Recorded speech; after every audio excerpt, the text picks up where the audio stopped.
Hi friends, నిన్న big boss హౌస్లో జరిగిన చిత్ర విచిత్ర.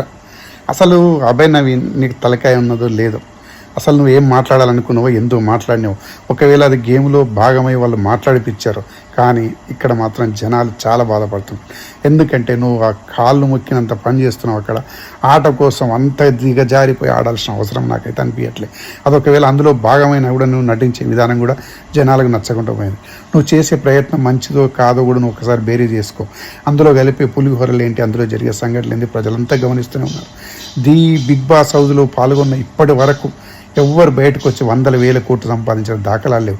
ఉన్న పేరు ఖరాబ్ చేసుకోవడమే తప్ప మీ మనగడనే ఒక్కోసారి ప్రశ్నార్థకంగా మారే అవకాశం ఏర్పడుతుంది. ఇప్పటికైనా మారండి. నాగార్జున గారు, మీరు పెద్ద స్థాయిలో ఉండి కూడా మంచి మాటలు మాట్లాడలేక మనిషి అది దాన్ని మాట్లాడిన తీరు కూడా జనానికి నచ్చట్లేదు. మీకు డబ్బు ఉండొచ్చు అండి, పేరు ఉండొచ్చు, కానీ అవతల వాళ్ళని మాట్లాడే తీరు మీరు స్థాయిలో ఉండి ఏమాత్రం సబబు